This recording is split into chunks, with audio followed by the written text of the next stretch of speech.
네, 여러분 안녕하십니까. 올겨울이 유난히 포근한 탓에 도내 얼음 축제장들의 개장이 잇따라 미뤄졌는데 얼음이 얼길 바라면서 기빙제까지 지낸 인제 빙어 축제가 드디어 내일 개막합니다.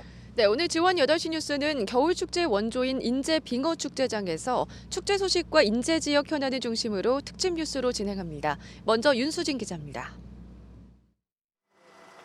나란히 놓인 장독대에 줄줄이 엮어놓은 굴비까지 영락 없는 초가집인데 모두 눈으로 만든 겁니다. 올해로 20살이 된 인제 빙어 축제가 60년대 인제의 거리를 눈과 얼음으로 재현했습니다. 하루 앞으로 다가온 막바지 개막 준비에 축제장 곳곳이 분주합니다. 따뜻한 날씨에 이웃 겨울 축제들이 줄줄이 연기되면서 기우제가 아닌 기빙제까지 지냈던 터라 소회가 남다릅니다. 너무 기쁜 상태고요, 지금요. 어쨌든 간에 저희가 예상했던 그 기간에 저희가 개장을 할 수 있게 돼서 어떻게 보면 또 뭐 하늘에 오히려 뜻이 아닌가라는 그런 생각도 하고 새로운 행사들이 굉장히 다채롭게 마련이 되어 있기 때문에 아마 인제 빙어 축제 안 오시면 후회할 정도로 1998년 1회 개막 때만 해도 얼음에 구멍을 뚫어 낚시를 하는 축제 문화는 유일무이했습니다. 인제 빙어 축제가 원조라고 불리는 이유입니다. 인구는 3만 명에 불과한데 작년 축제 기간에만 10만 명 넘는 관광객이 몰렸습니다. 제가 축제 개막을 하루 앞두고 맛보기로 한번 낚시를 해봤는데요. 생각보다 쉽지 않습니다. 요령을 하나 말씀드리자면 빙어는 입이 굉장히 작기 때문에 가위로 미끼를 절반 정도 잘라서 꿰어주시는 게 좋다고 합니다. 20회를 맞는 올해 축제에는 얼음 낚시뿐만 아니라 드론 체험존과 썰매장 등 가족이 함께 즐길 수 있는 다양한 프로그램도 마련됐습니다. 인제 빙어 축제는 내일부터 다음 달 2일까지 남면 부평리 빙어호 일대에서 펼쳐집니다. G1 뉴스 윤수진입니다.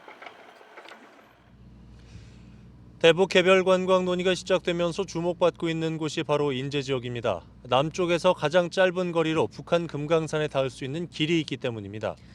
네, 31번 국도 대체 노선인데 최근엔 정부의 예비 타당성 조사 대상에도 올라 사업 추진 가능성에 한 발 더 다가갔습니다. 보도에 송혜림 기자입니다. 인제 IC에서 서화면 가전리를 잇고 북한의 금강산까지를 연결한다. 평화시대를 대비한 인제군의 청사진입니다. 남쪽에서 가장 짧은 거리로 북한 금강산에 닿는 최적의 육로입니다. 우선 남측 도로를 잇고 향후 금강산까지 연결해 금강산 주변 대북 협력 사업의 핵심 통로를 선점한다는 전략입니다. 군에서는 기존 국도 31호선이 좁고 경제성이 떨어지는 점을 정부에 적극 호소하면서 대체 노선 신설을 꾸준히 제기해왔습니다. 최근엔 정부의 제5차 국도 국지도 5개년 계획에 예비 타당성 조사 대상 사업으로 선정됐습니다. 예비 타당성 조사가 금년도 아마 하반기면 마무리될 것 같은데 하반기가 마무리되면 이제 국가 사업으로 선정이 돼서 이 사업을 시행하게 되겠습니다. 남측 구간은 고속철도 인제역과 인제 IC를 잇기 때문에 관광 경기 활성화도 기대됩니다. 특히 연간 60만 명 이상이 찾는 원대리 자작나무 숲이나 자동차 경주장 등 인제 대표 관광지의 접근성이 크게 좋아질 전망입니다. 동홍천 양양고속도로를 타고 가던 관광객들이 그쪽으로 이제 빠져나가서 인제군의 그 원통이라든가 용대리 쪽으로 가서 이제 어떤 관광 활동이라든가 지역 어떤 음식을 먹는다든지 먹거리라든가 놀거리들을 이제 이용하는. 국도 31호선 대체 노선 사업에 필요한 예산은 7천억여 원. 강원도도 대체 노선을 동서고속철도 연계 교통망의 핵심으로 보고 국비 반영에 총력을 기울이겠다는 계획입니다. G1 뉴스 송혜림입니다. 요즘 강원도 평화 지역의 가장 큰 고민은 국방개혁 2.0 계획에 따른 군 장병의 감소일 겁니다. 인제군도 예외가 아닌데요. 지난해 포병대대가 해체된 뒤 피해를 몸으로 느끼면서 국방개혁에 따른 걱정이 점점 커지고 있습니다. 보도에 오신영 기자입니다. 마을이 행인조차 보이지 않을 정도로 한산하기만 합니다. 오래전 비운 듯한 가게는 사람 손길이 언제 닿았는지 까마득합니다. 지난해 12월 66년간 자리를 지켰던 인근의 7구 포병대대가 해체된 뒤 상황이 더 안 좋아졌습니다. 부대가 해체되고 뭐 이러는 과정에서 나오는 손님 고객들이 적어지니까 아무래도 힘들잖아요. 그런 점에서 많이 조금 화도 나신 분들도 계시고 국방개혁 2.0에 따라 군 병력이 재배치되는데 인제에서는 2022년까지 한 개 포병대대가 타 지역으로 이전하고 2사단 17연대는 자리를 옮깁니다. 군 병력 4,300명이 줄 것으로 예상됩니다. 하지만 지역의 가장 큰 고민은 군 장병들이 본격적으로 줄기 시작했을 때 지역에 얼마나 타격을 줄지는 예측하기 어렵다는 데 있습니다. 국방부는 군 장병이 줄어드는 대신 직업군인이 늘 것이라며 안심시키고 있지만 주민들은 와닿지 않습니다. 지역에서는 대책 마련에 나섰습니다. 군부대 해체나 이전을 막을 수 없다면 군 유휴부지 활용과 군사규제 완화 요구 등 대안을 요구하고 있습니다. 주민들 의견을 수렴하고 있고요. 앞으로 이제 국방부와 관련해서 협의를 잘 해갖고 지역 주민들이 상상할 수 있는 그런 지역으로 좀 탈바꿈할 수 있게 그런 좀 계획하에 있습니다. 도내에서는 국방개혁 2.0 계획으로 인제를 비롯한 평화 지역에서 군장병 3만여 명이 줄어듭니다. 지원 뉴스 오신영입니다. 네, 그럼 이번에는 최상기 인제군수 자리에 모셔서 지역 현안에 대해 자세히 얘기 나눠보도록 하겠습니다. 안녕하십니까, 군수님? 네, 안녕하십니까? 안녕하세요. 자, 드디어 내일 인제 빙어 축제가 개막을 합니다. 유난히 따뜻한 날씨를 보였던 겨울 날씨 그리고 폭우까지 겹치면서 개장하는 데 참 어려움이 많았던 올해가 아닐까 싶은데요. 이제는 당장 이번 축제뿐만이 아니라 미래를 좀 준비해야 될 것 같은데 어떻게 보시는지요? 네, 지난 7일 겨울에는 유례없던 백미리의 큰 비가 내렸습니다. 준비하는 사람들의 속을 많이 태웠지만 자연이 주는 아픔을 이겨내고 계획대로 축제를 개최하게 되어 더욱 기쁩니다. 해마다 올해 같지는 않을 것으로 생각합니다만 기후변화에 대한 대비책은 강구하여야 합니다.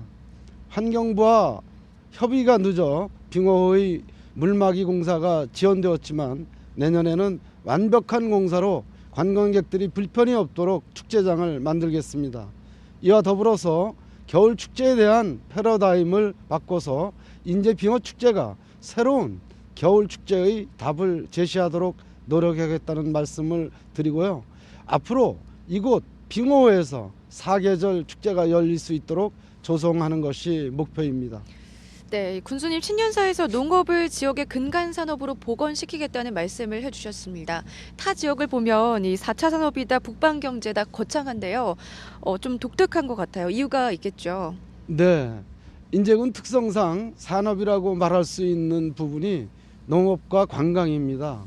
생산은 농민이, 생산 지원은 인제군이, 판매 유통은 농축협 협동조합이, 마케팅은 인제 마케팅 센터가 맡도록 해서 농민의 실질 소득을 올릴 수 있도록 하겠다는 것입니다. 새로운 산업을 만들어내는 것도 중요하지만 근간 산업을 튼튼하게 만들고 지속시키는 일 또한 매우 중요하다고 생각됩니다. 이러한 토대 위에서 4차 산업으로 대표되는 스마트팜, 드론 산업을 접목해서 우리 농업의 경쟁력을 끊임없이 높이고 우리 농민이 걱정 없이 농사에 전념할 수 있도록 더욱 다양한 정책을 펼쳐 나가도록 하겠습니다. 네. 선생님, 인제하면은 천혜의 자연 환경을 떠올리시는 분들도 많고요. 아울러서 문화자산적 가치도 많은 걸로 알고 있거든요. 인제 새로운 관광 콘텐츠나 성장 동력으로 삼을 문화자산 어떤 게 있다고 보시는지요? 네, 지난해 한계산성이 국가지정문화재로 지정됐습니다. 백담사, 만해마을, 여초서예관, 시집박물관과 연계한 관광 콘텐츠를 만들어 내겠습니다. 목마와 숙녀로 널려 알려진 박인환 시인은 인제군에는 매우 의미 있는 문학적 자산입니다만 안타깝게도 아직까지 박인환 시인의 가치를 찾지 못했습니다. 올해 박인환 문학재를 부활시키고 군민과 함께 가치를 찾고 재정립해서 인제군의 문학과 관광 외연을 넓혀서 300만 관광 시대를 반드시 열어가도록 하겠습니다. 네, 최상기 인제군수와 얘기 나눠봤습니다. 군수님 말씀 고맙습니다. 네, 감사합니다.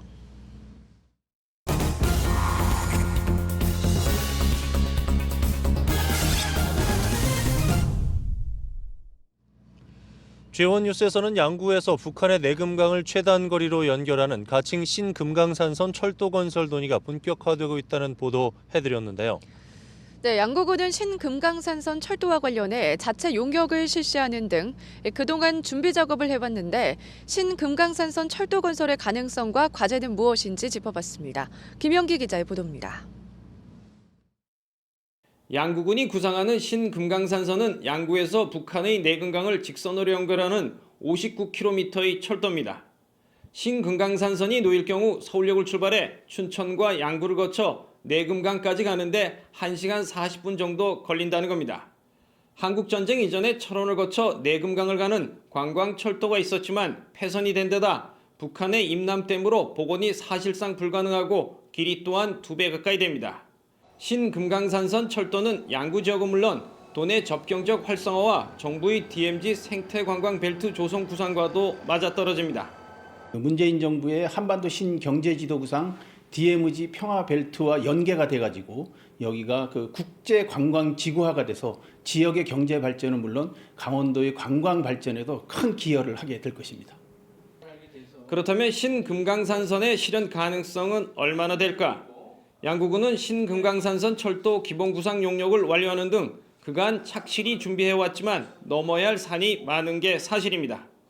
당장 가장 급한 게 신금강산선 철도를 국토교통부의 제4차 국가철도망 기본계획에 신규 사업으로 반영해야 합니다.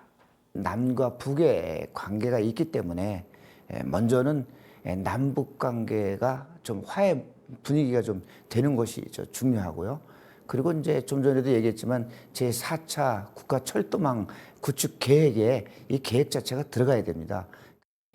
신금강산선의 총 사업비는 1조 3천억 원, 남측 구간만도 5,700억 원에 이릅니다. 도내에선 이미 동서고속철도와 동해북부선 등 대형 철도 사업이 진행 중인 것도 부담이 될 수밖에 없습니다. 하지만 전문가들은 남북관계 개선 이후에는 SOC 투자가 급증해 현재보다 사업비가 늘어날 수밖에 없다며 신금강산선의 선제적 투자 필요성을 제기하고 있습니다. 국회에서 지원뉴스 김영기입니다.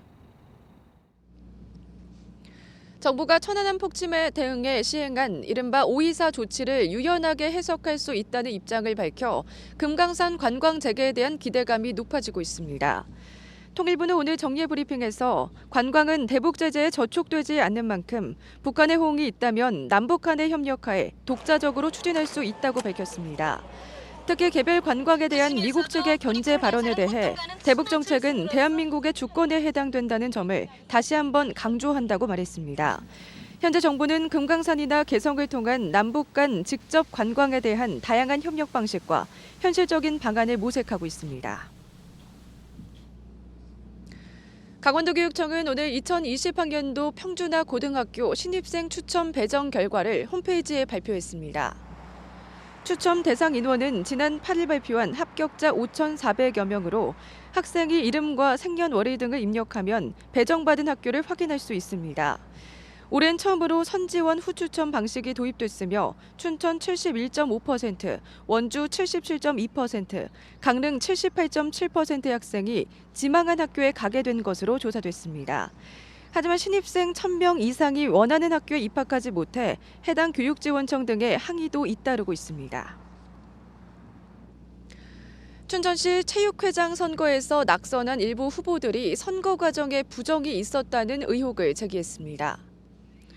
이들 후보들은 문병용 당선인이 투표 당일 투표장을 떠나지 않고 선거 운동을 했으며 당시 시체육회 선거관리위원회에 문제 제기를 했지만 제대로 된 조치가 없었다고 주장했습니다. 이에 대해 춘천시 체육회는 선거관리위원회 심의를 거쳐 25일 전까지 불법 여부를 판단하겠다고 밝혔습니다. 한편 지난 15일 열린 제31대 춘천시 체육회장 선거에서는 선거인단 136명이 투표한 가운데 46표를 얻은 문병용 전 춘천시 체육회 실무부회장이 한 표 차이로 당선됐습니다. 많은 예산을 투입했는데도 비만 오면 고랭지밭에서 토양이 쓸려 내려가 하천을 오염시키는 문제가 해마다 반복되고 있습니다. 네, 한계에 다다른 환경당국은 흙탕물 발생부터 막는 방식을 도입했습니다. 보도 이청초 기자입니다. 비만 오면 한강 상류는 흙탕물로 뒤덮입니다. 비탈진 고랭지밭 경사로를 따라 흙이 쓸려 내려와 강에 유입되는 겁니다. 수중 생태계를 파괴하고 수도권 상수원까지 오염시킵니다. 환경부와 강원도가 이를 막기 위해 지난 2008년부터 1,500억 원이 넘는 예산을 쏟아부었지만 효과는 미미했습니다. 이번에는 고랭지 밭의 급경사지를 계단식으로 만들어 토사 유출을 최소화하는 방식을 도입해보기로 했습니다. 한강 상류에 있는 고랭지 밭만 해도 여의도 면적의 12배에 달하는데 기존 방식이 이 밭에서 나온 흙탕물이 강으로 못 들어가게 하는 것이었다면 이번엔 아예 흙탕물이 안 생기도록 하자는 겁니다. 평창 대관령면 차항리 일대에 조성된 시범 경작지는 돌망태로 옹벽을 쌓아 계단식으로 경사가 없게 만들었습니다. 대만과 필리핀 등에서 먼저 도입됐는데 토사 유출이 90% 이상 줄었습니다. 뿐만 아니라 객토와 비료 사용량이 줄고 단위 면적당 생산량이 증가하는 부수적인 효과도 있습니다. 농민들 입장에서는 소득이 주느냐 느느냐 이런 부분도 상당히 관심이 있을 테고 또 실제 계단식으로 이렇게 해서 환경에 미치는 영향, 흙탕물이 발생이 저감량이랄지. 원주지방환경청은 내년부터 한강 수계기금 1,970억 원을 투입해 토양 유실이 심한 고랭지 밭을 매입해 완충 식생대를 조성한다고 밝혔습니다. 지원뉴스 이청초입니다. 강원대학교 비정규 교수 노조가 도내에서 처음으로 출범했습니다. 한국 비정규 교수 노동조합 강원대학교 분회는 오늘 강원대학교 춘천 캠퍼스에서 출범식을 열고 차별 없는 대학을 주장하며 비정규 교수에 대한 처우 개선 등을 요구했습니다. 강원대학교에서 재직 중인 비정규 교수는 모두 1,386명이며 노동조합이 출범한 것은 강원도 내 대학 중 처음입니다. 강원 상품권의 유통 활성화를 위해 전자상품권 도입이 추진됩니다. 강원도는 오는 3월부터 QR코드 스캔 방식과 선불 충전 방식 등 두 가지 형태로 사용이 가능한 전자상품권을 발행한다고 밝혔습니다. 이번에 발행되는 전자상품권의 판매 규모는 200억 원 정도입니다. 지역 특색을 살려 창업 등의 활동을 하는 로컬 크리에이터들이 함께하는 축제 로컬 임팩트 테이블 2022 어제와 오늘 강릉시 일원에서 열렸습니다. 전국의 로컬 크리에이터와 관련 기관 관계자들이 참석한 이번 행사에서는 로컬 크리에이터의 지속 가능성 등 4가지 주제로 발표와 그룹별 토론이 이어졌습니다. 특히 결과물을 공유해 지역 기반의 로컬 크리에이터들의 창업과 지역사회 기여 방안 등에 활용하기로 했습니다. 백혈병을 앓고 있는 직장 동료의 자녀를 위해 자발적 헌혈에 동참한 직장인들의 미담이 알려져 훈훈한 감동을 주고 있습니다. 춘천에 있는 한 건설회사 임직원 100여 명은 올해 신년회를 대신해 백혈병에 걸린 7살 어린이를 돕기 위한 헌혈에 참여했습니다. 직원들의 헌혈을 통해 모아진 헌혈증은 설 연휴 전에 강릉 아산병원에 입원 중인 환자의 가족에게 전달될 예정입니다. 강릉시는 취약계층의 생계 안정을 위해 2020년 상반기 지역 공동체 일자리 사업과 공공근로사업, 서민 일자리 사업에 208명을 모집합니다. 대상은 만 18세 이상 65세 미만으로 가구 소득이 기준 중위소득의 65% 이하이면서 재산이 2억 원 이하인 시민이면 신청할 수 있습니다. 다음 달부터 오는 6월까지 진행되는 이번 사업의 신청 기간은 오늘부터 23일까지 닷새간이며 온라인과 주소지 읍면동 주민센터를 통해 신청하면 됩니다. 삼척시가 체류형 관광객 유치를 통한 지역경제 활성화를 위해 단체 관광객 유치 보상제를 실시합니다. 대상은 내 외국인 단체 관광객과 수학여행을 유치한 여행사로 전통시장을 이용하면서 이틀을 숙박하면 최대 60만 원을 줍니다. 삼척시는 이 제도를 통해 지난해 6,394명의 관광객을 유치한 41개 여행사에 4,580만 원을 지원했습니다. 이어서 희망 2020 나눔 캠페인에 성금을 보내주신 분들을 소개합니다. 한국 웰시겁 중앙회 홍천군 지부 200만 원, 이웃사랑회 117만 원, 삼척시 교동 코하루 아파트 주민 1동 100만 원, 제양군인의 거진 여성회 100만 원 보내주셨습니다. 성금을 보내주신 분들께 감사드립니다. 끝으로 날씨입니다. 강원도는 내일 대체로 흐린 가운데 영동 지역은 오전에 비나 눈이 내리는 곳이 있겠습니다. 강수량은 5mm에서 20mm, 눈으로 내릴 경우 1cm 안팎으로 예상됩니다. 아침 최저 기온은 영서 지역이 영하 6도에서 영하 2도, 영동은 1도에서 3도의 분포를 보이겠습니다. 낮 최고 기온은 4도에서 7도로 오늘보다 조금 높겠습니다. 강원지방기상청은 오늘 내린 눈비로 내일 도로 곳곳에 얼음이 생기겠다며 교통안전에 유의를 당부했습니다.